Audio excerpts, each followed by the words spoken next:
जी sir ने बताया कि मूल दर्द से आप आंखें चार कीजिए पहले। जो मूल दर्द है, बाकी सारे दर्द नहीं, पर जो मूल दर्द है उससे आप आंखें चार कीजिए। तो मैं समझता हूँ आप इशारा कर रहे थे जो अपूर्ण आम है उसकी तरफ। तो वो दिखता ही तब कुछ संयोगवश परिस्थिति में दिखता है, वैसे दिखता नहीं है। तो क्या किया जाए कि वो संयोग पे हम वो निर्भर ना रहना पड़े, उसको हम हर समय देखते रहे और कुछ कर पाए उसके बारे में। जो ये फुटकर दर्द हैं, छुटभइये दर्द, ठीक है, इनको सामने बैठा करके इनका इंटरव्यू ले लिया करो। सीधा साक्षात्कार। बोलो कि तुम बहुत शोर मचा रहे हो, तुम कह रहे हो अरे अरे अरे दर्द हो रहा है, हम ही बहुत बड़े हैं, ये हो गया वो हो गया। बोलो मान लो हम तुम्हारा उपचार कर भी दें, उससे तुम तो चले जाओगे, लेकिन दर्द चला जाएगा क्या? अगर बातचीत ईमानदारी से हो रही है तो तुम्हें जवाब मिलेगा नहीं। तो ये छोटा दर्द था, इसने तुम्हें क्या जवाब दिया? ये कह रहा है मैं अगर चला भी गया तो दर्द नहीं जाएगा। इसका अर्थ क्या हुआ? मूल दर्द है कि मूल दर्द तो कुछ और है, इस छोटे वाले के जाने पर भी वो कायम रह जाना है। जैसे ये बात दिखाई देगी वैसे ही कहोगे कि अरे बाबा, जब तेरे जाने पर भी मूल दर्द तो कायम रह जाना है, तो मैं तुझे भगाने में, तुझसे उलझने में अपनी ऊर्जा व्यर्थ करूं ही क्यों? काम वो करो ना जिसके पूरा हो जाने पर लाभ होता हो। ये छोटा दर्द है क्या कि बाल झड़ रहे हैं, ये समस्या मैंने अगर सुलझा भी दी तो क्या जिंदगी मेरी भयमुक्त हो जाएगी, कष्ट मुक्त हो जाएगी? नहीं हो रही ना। इसको मैंने जीत भी लिया तो लाभ मुझे कुछ होने नहीं वाला। तो बताओ मैं इसे जीतने में श्रम लगाऊं क्या? कहो। ये जो छोटी समस्याएं हैं जीवन की, इनको अगर हमने जीत भी लिया तो भी जीवन का जो केंद्रीय दर्द है अगर वो जाने नहीं वाला, तो इन छोटी छोटी चीजों से उलझने में कहिए समय लगाएं क्या? नहीं ना।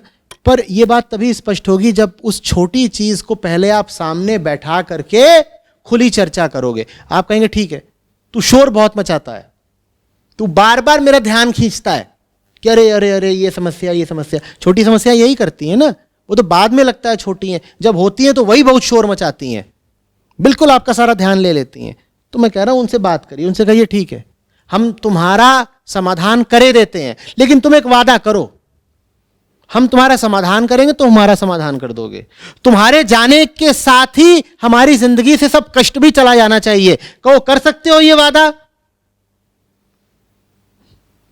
वो क्या बोलेगी समस्या? नहीं, ये वादा तो हम नहीं कर सकते। आप कहिए ठीक है, मीटिंग खत्म। जब भाई तुमसे उलझने से हमें कुछ मिलना ही नहीं है तो हम तुमसे उलझें क्यों? फिर हम अपनी ऊर्जा कहीं और लगाएंगे ना। सब छोटे मुद्दों से ये पूछा करो तुम कितने बड़े हो। छोटा तो उन्हें अभी हम कह रहे हैं, जब वो सामने खड़े होते हैं तो कैसे लगते हैं? बहुत बड़े लगते हैं ना। तो उनसे पूछ लिया करिए शांत होकर के, 2 क्षण को संयत होकर पूछिए कि बैठिए बैठिए, बात करनी है, चाय पीजिए, जरा अपना आकार बताइए, आकार आप कितने बड़े हैं।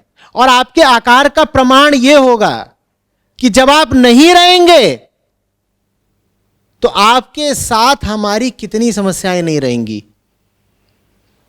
तो ये जो बाल तोड़ या बाल झड़ने की समस्याएं हैं जीवन में इस आकार की छोटी छोटी, ये जवाब देंगे कि देखिए साहब, हम अगर चले भी गए तो भी आपके जीवन में दुख दर्द कष्ट समस्या तो उतने ही रहेंगे जितने अभी हैं। जैसे ये उत्तर मिलेगा वैसे ही आप वो जो छोटी समस्या है उससे आजाद हो जाएंगे।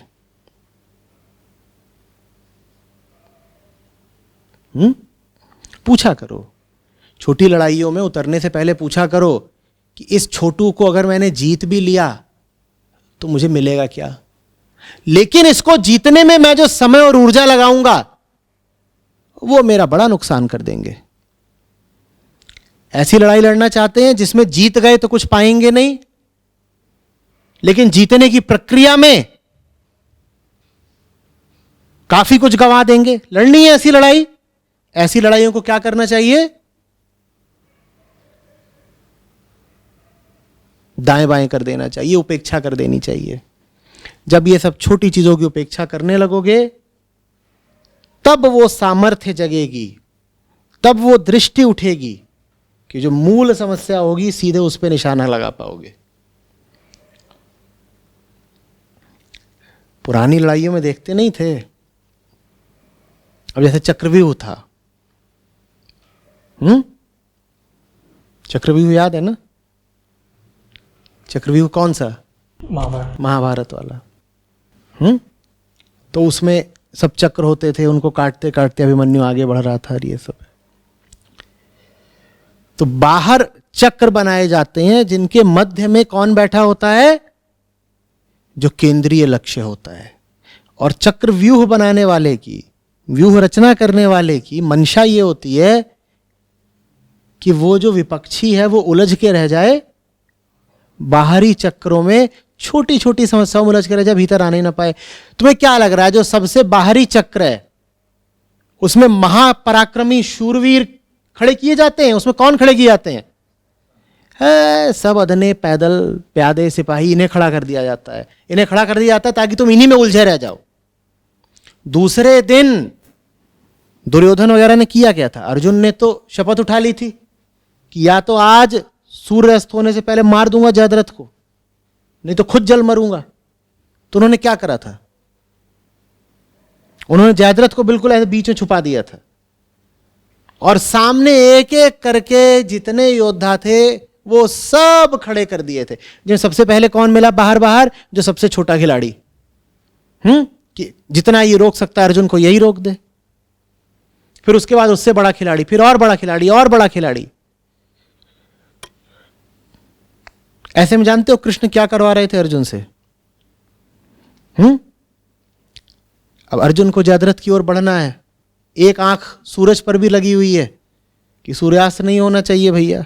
अजीब इसने शपथ ले ली है। तो भीष्म सामने आ गए, जाने द्रोण सामने आ गए, पढ़ लेना, देख लेना कौन थे। तो अर्जुन तैयार हो गया कि उलझ ही जाए, आज तो शपथ ली हुई है कि पुत्र की मृत्यु का बदला लेना है, तो आज इनको छोड़ूंगा नहीं। कृष्ण बोलते हैं चुपचाप नमस्कार करो और बगल से आगे निकलो। लड़ना नहीं है, उलझना नहीं है। बुलाती है मगर आगे आगे बढ़ो, आगे बढ़ो। असली शिकार अंदर बैठा है,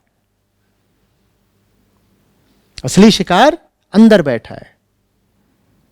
वही बात समझ लो, हम सबकी जिंदगी का भी सूरज कब अस्त हो जाए कुछ पता नहीं, और जयद्रथ को उससे पहले निपटाना है। समय सबके पास सीमित है। तो ये छोटे मोटे बिना काम के योद्धाओं से उलझना है क्या?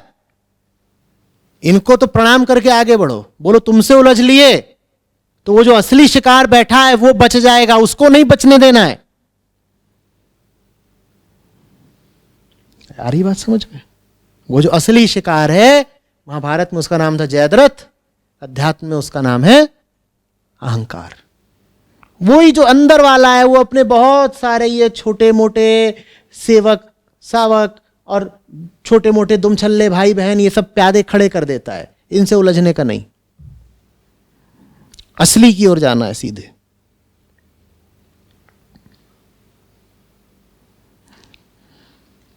आचार्य जी वो पकड़ में नहीं आता ना, जैसे कभी कुछ परिस्थिति में वो दिखता है कि ये कारनामा उसका होगा, वैसे जो जिंदगी चलती है उसमें तो उसका कुछ पता लगता नहीं है, लगता है कि सब सही चल रहा है, पर कुछ ऐसा होता है तब लगता है कि ये कारनामा उसका। एक सवाल, एक सूत्र, तुझे सुलझा लूंगा तो क्या सब सुलझ जाएगा? बस ये पूछना है, दोहराओ। तुझे सुलझा दूंगा तो क्या सब सुलझ जाएगा? तुझे जीत लूंगा तो क्या सब जीत लिया? तब तक मत उलझो जब तक जवाब हां में ना आ जाए। हर चीज जो उलझने के लिए आमंत्रित करती हो उससे बस यही पूछ लो, तुझे पा लिया तो क्या सब पा लिया? तुझे निपटा लिया तो क्या सब निपटा लिया? तुझे जीत लिया तो क्या सब जीत लिया? तुझे हल कर लिया तो क्या सब हल हो गया? और अगर जवाब ना में आ रहा है तो उलझो मत, आगे बढ़ते रहो, बढ़ते रहो।